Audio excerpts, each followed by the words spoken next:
There was a king and a queen who loved each other deeply. They had two wonderful sons, Charles and Thomas. But one day, the queen fell terribly ill with a disease so mysterious and severe that the royal doctors advised the king to isolate her. In those days, it was believed that the best way to heal a person was to leave them in the absolute care of nature. So, a comfortable bed was set up for her in the palace gardens beneath the shade of a massive tree. As the queen lay there day after day, she would watch a pair of sparrows nesting in the branches right above her. The mother bird would fly back and forth, feeding her tiny chicks, and watching this sweet little family brought the queen great comfort. But one afternoon, the mother bird suddenly grew unstable, fluttered weak wings, and dropped straight to the ground dead. The queen was heartbroken. She worried endlessly about what would happen to the helpless chicks. A few days later, the father bird returned with a new female sparrow. At first, the queen felt relieved, thinking the chicks would be cared for. But soon, she noticed the babies crying out in distress. The stepmother bird didn't love them because they weren't from her own eggs. Instead of bringing them proper food, she purposely fed them the sharp, prickly seeds of a weed. Day after day, the chicks swallowed the painful seeds until, finally, they all perished. Watching this tragedy unfold from her bed, the queen grew deeply anxious. Her mind raced, and the grief worsened her condition. The royal doctor pulled the king aside and broke the news that the queen didn't have much time left. On her deathbed, the queen tightly held the king's hand. "I need you to make me a solemn promise," she wept. "I have witnessed the cruel fate of motherless children right above me in this tree. I am leaving behind our two precious boys, Charles and Thomas. Promise me you will never remarry. If a stepmother comes into this house, I fear for my children's lives, and my soul will never find peace." Though it was an incredibly heavy burden for a ruler, the king loved her too much to refuse. "I promise you," he swore. Shortly after, the queen took her last breath and passed away. The palace was filled with grief, and Charles and Thomas wept bitterly for their mother. For a couple of years, the king kept his word faithfully. However, as time went on, the royal ministers and advisors began pressuring him. "Your Majesty, your sons are growing into young men, and you are spending your days in complete isolation. You need a companion to share your life and your wealth. You should remarry." The king resisted, saying, "No, I gave my word to my late wife. How could I look her in the spirit world if I break it?" But the ministers persisted, arguing, "Sire, she belongs to the past now and has moved on to her own spiritual journey. If she truly loved you, she would want to see you happy." Eventually, the king gave in and married a vibrant, much younger woman. The palace filled with life again, but the king remained deeply consumed by state affairs. Meanwhile, Charles and Thomas grew into dashing young teenagers around 16 or 17. Being princes, they had no financial worries and spent their days playing and laughing with the youth of the kingdom. One sunny afternoon, the two brothers were playing a game of ball in the courtyard. Suddenly, an accidental high throw sent the ball sailing straight through an open window, right into the new queen's private chambers. Thomas ran upstairs to retrieve it. When he walked into the room, the young queen looked at him. Seeing a handsome young prince of her own age group, a sudden, dark infatuation took hold of her. She looked at him with intense longing and confessed her feelings, trying to draw him close. Thomas recoiled in absolute horror. "You should be ashamed of yourself," he shouted. "I'm the son of the king who made you his wife. By every law of honor and family, you are my mother." The queen's expression hardened into a sharp scowl. "Do not speak to me of rules and relations," she hissed. "Look at our age, we are peers. I am not the woman who gave birth to you, so do not call me your mother." Furious, Thomas cast her a look of utter disgust. "If my father finds out about your twisted desires, he will have your head carved off. Have some dignity." With a searing rebuke, Thomas turned his back on her and stormed out of the room. Humiliated and consumed by a dangerous mix of rejection, rage, and spite, the queen decided she would make the prince pay dearly. That evening, the king returned to the royal quarters after an exhausting day of politics. He He walked into his wife's chambers and found the room completely pitch black. Confused, he lit the candles, and the flickering flames revealed a horrifying sight. The queen was lying on the floor in a state of semi-consciousness. Her hair was completely disheveled. Her expensive royal dress was violently torn, and there were deep scratch marks all over her skin. The king rushed to her side, panicked. "My love, what happened to you? Who did this?" The queen sobbed hysterically, putting on a masterful performance. "It was your son Thomas. He found me alone while you were away. He forced his way in and assaulted me. He did this to my honor." Blind rage consumed the king. His first instinct was to call the executioner and have Thomas killed on the spot. But wanting to avoid a massive public scandal that would permanently stain the royal name, he handled it quietly. He summoned Thomas to his private study. Thomas walked in, completely unaware of the trap. The king looked at him with eyes full of pure hatred and disappointment. "I never imagined my own flesh and blood could fall this low," the king growled, his voice trembling. "Before I lose my mind and have your head struck off, pack your things, leave the borders of my kingdom, and never let me look upon your face again." Thomas looked at his father's furious face and realized the queen had completely poisoned his mind. Knowing that no explanation or defense would be believed, Thomas simply bowed, touched his father's feet out of respect, and walked out into the night in silence. When Charles found out his younger brother was being exiled, he immediately ran after him and caught up with him on the road. "Thomas, what happened? Where are you going?" Charles cried. "Brother, a terrible accusation has been laid against me," Thomas replied sadly.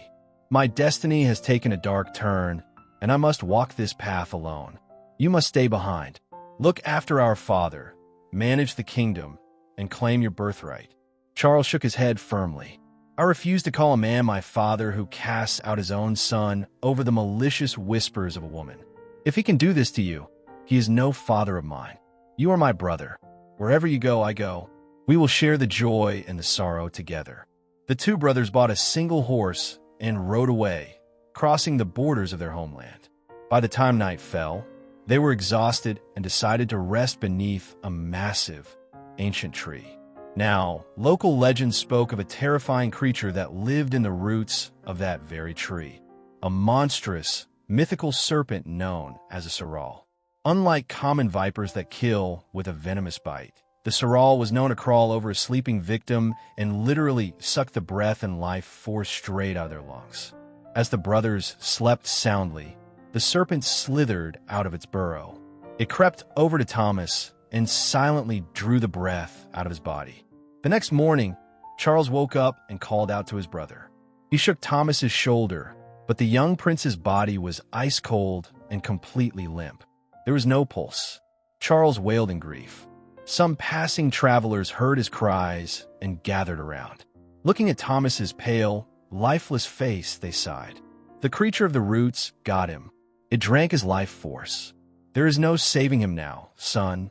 Devastated, Charles knew he had to perform the final rites for his beloved brother. But he didn't even have a clean white shroud to cover the body out of respect. "Please, watch over him for a moment," Charles begged the travelers. "I must run to the nearest settlement and find a proper burial cloth for my brother." Charles ran down the dirt path until he reached the borders of a grand, unfamiliar city. As soon as his foot crossed the city lines, a deafening blast of trumpets shattered the air. Drums began to roll, and a massive crowd of citizens burst into joyous celebration. Charles stood frozen, deeply offended and confused. "My brother lies dead in the dirt, and these strangers are celebrating my arrival?" He thought bitterly. Before he could speak, royal officials stepped forward, draped magnificent robes over his shoulders, and placed a golden crown firmly upon his head. Charles tried to push them away. "Stop! Listen to me. What is the meaning of this?" The Grand Vizier bowed deeply. "Your Majesty, our king passed away last night without an heir.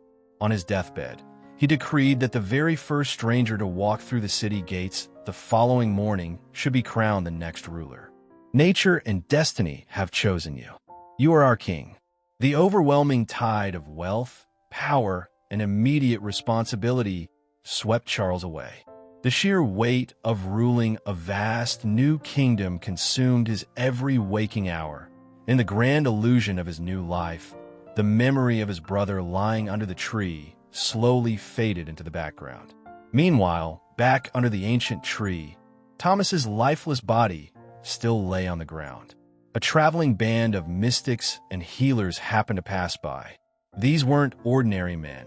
They were practitioners of ancient medicine who carried rare herbs from the highest mountains, including a legendary life-restoring extract. Seeing the handsome youth, the leader of the mystics knelt down.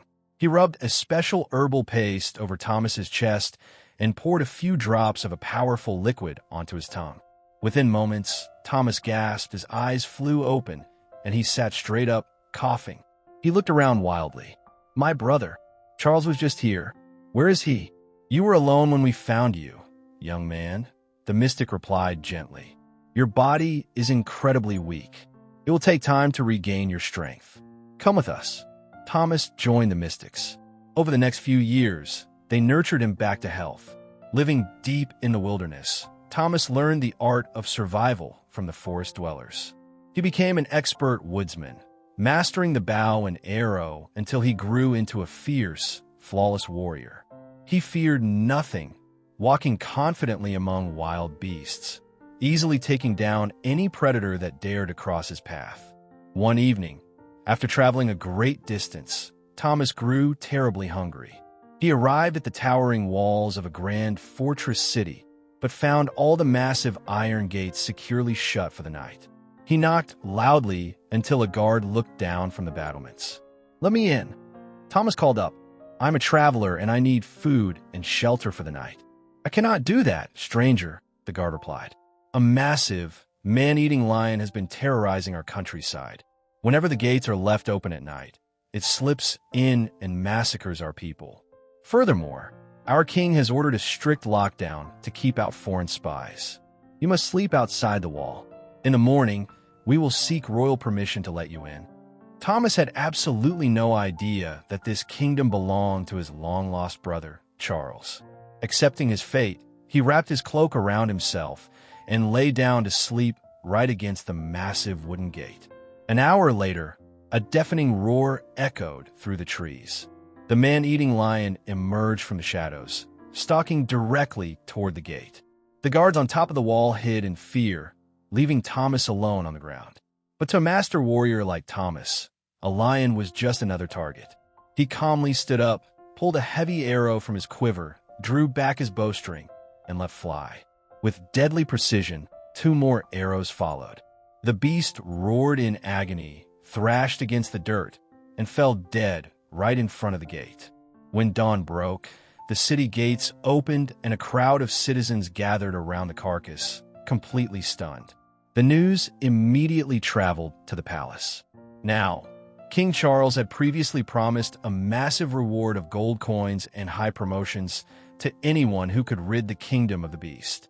The palace guards who had hidden the night before grew incredibly greedy. They realized that if the king found out a wandering stranger killed the lion, the stranger would get all the gold. Acting quickly, they turned on Thomas, accusing him of being a dangerous spy and a thief. They bound him in heavy chains, threw him into the deepest dungeon, and then marched into King Charles's court. "Your Majesty," the treacherous guards lied, bowing low. "Last night, through our immense bravery and archery skills, we successfully slew the man-eating lion at the front gates." Charles praised them, showered them with gold, and promoted them to high ranks. While Thomas languished in the dark dungeon, destiny took another turn. This kingdom bordered a vast ocean, and a wealthy, corrupt sea merchant used to frequent the port. The merchant held a dark, superstitious ritual. Before his massive trading ships could set sail, he believed he had to sacrifice a human life to the sea spirits to grant him favorable winds. The merchant routinely bribed the corrupt dungeon guards, buying condemned prisoners whose disappearances would go unnoticed. The greedy guards saw an opportunity to get rid of Thomas permanently, so he could never reveal the truth about the lion. They took the merchant's gold and handed Thomas over in chains. Thomas was dragged down to the harbor and tied to the ship's mast. As the crew prepared the ritual dagger, Thomas remained perfectly calm. He looked at the merchant. "What is the purpose of this cruelty?" "Your blood must touch the waves," the merchant sneered. "Only a human sacrifice will command the winds to move my heavy ships. What if I can make your ships move without spilling a single drop of life?" Thomas challenged. Living with the mystics, Thomas had learned secrets of natural elements and ancient chants. He asked them to untie one hand, made a tiny nick on his finger, let a single drop of blood touch the wood of the ship, and whispered an ancient chant. Suddenly, a massive, powerful gust of wind filled the sails, and the heavy fleet began gliding smoothly across the water. The merchant was ecstatic. "Incredible! You are a good luck charm. If I keep you with me, I will never have to commit the sin of murder for my voyages again." He unchained Thomas and said, "Travel with me. See the world, experience the endless wonders of the ocean, and be my partner." Having nowhere else to go, Thomas agreed.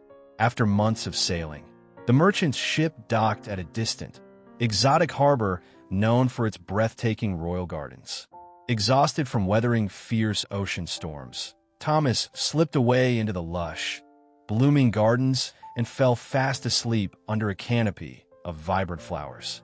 Thomas didn't know that these gardens belonged strictly to the beautiful princess of that kingdom. While he slept, the princess's handmaidens discovered him. They rushed back to her quarters, whispering, "Princess, you must come see. A young man of otherworldly beauty is sleeping in your private garden." Annoyed by the intrusion, the princess marched out to confront the trespasser. But the moment she laid eyes on Thomas, her anger dissolved.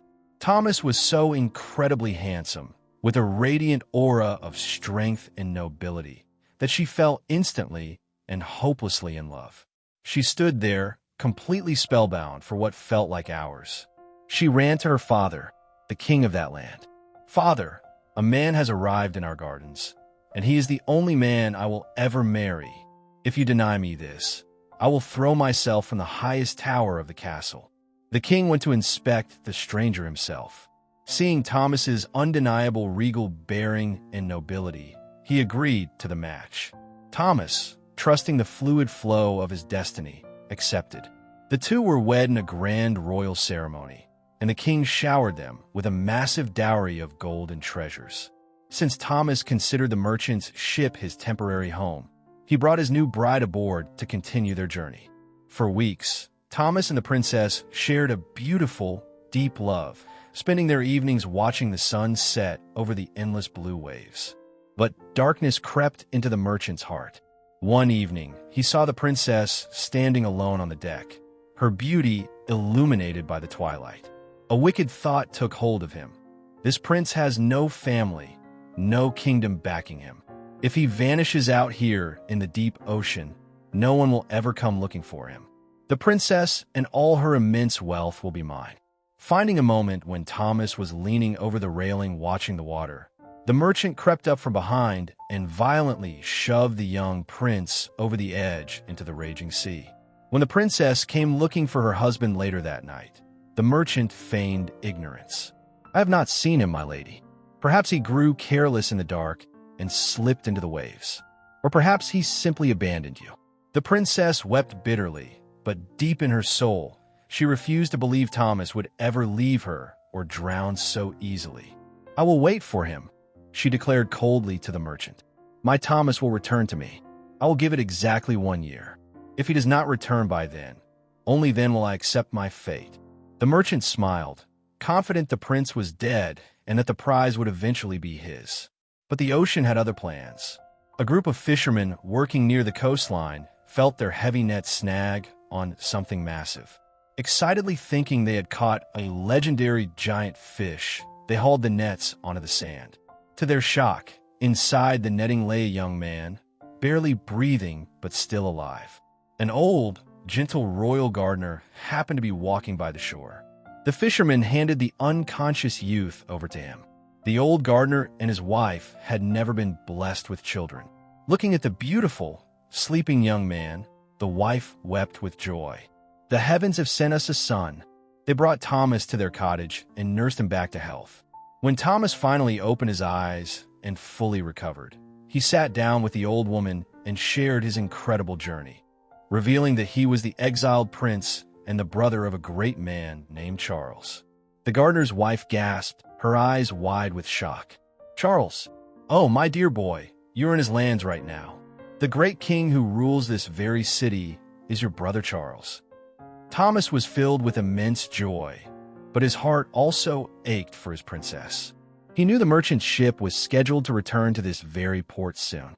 He wanted to rescue his wife, but he knew the merchant was powerful and influential, and the corrupt guards who framed him were still out there. He needed a clever strategy to expose them all without walking into a trap. Thomas devised a brilliant plan.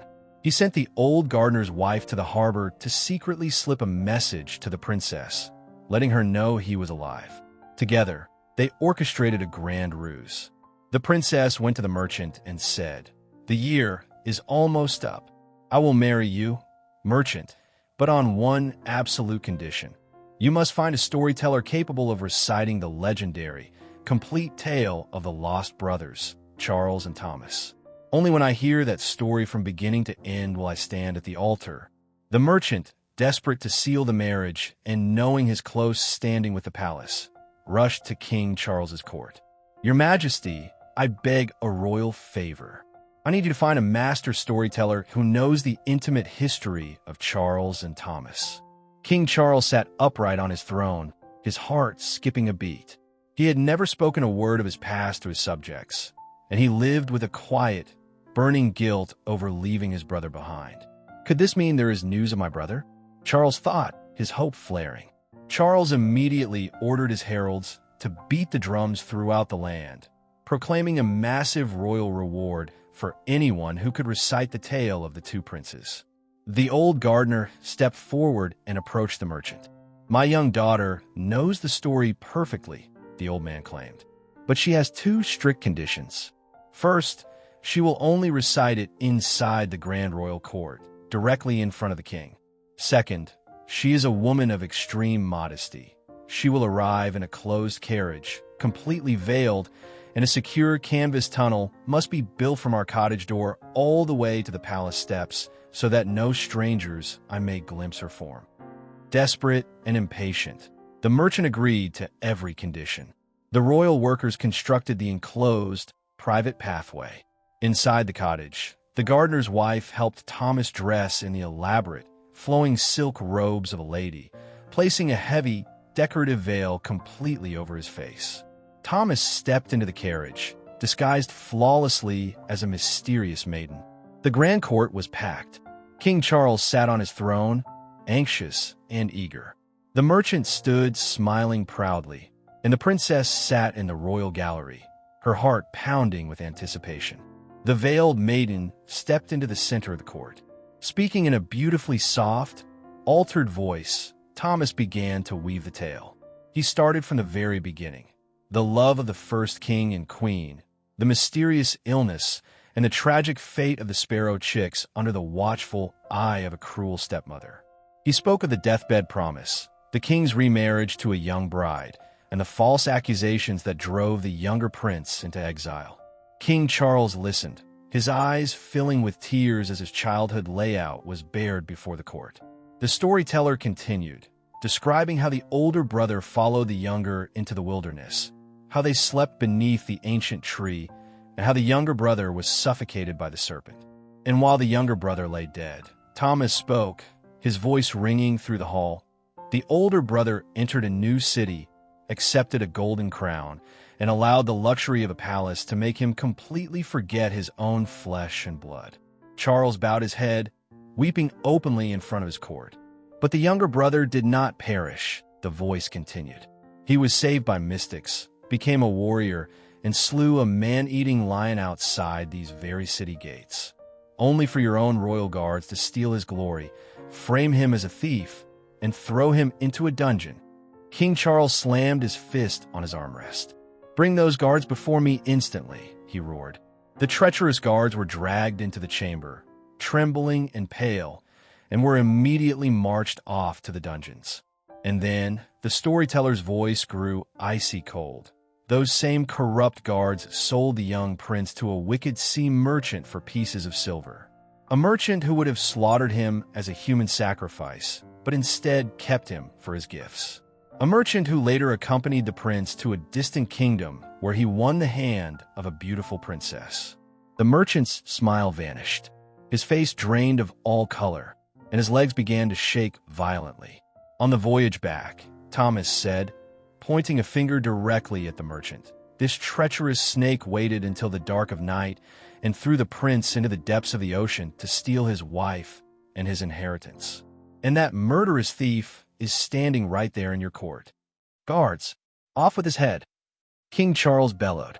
The royal executioners seized the screaming merchant and dragged him out of the hall to face immediate justice.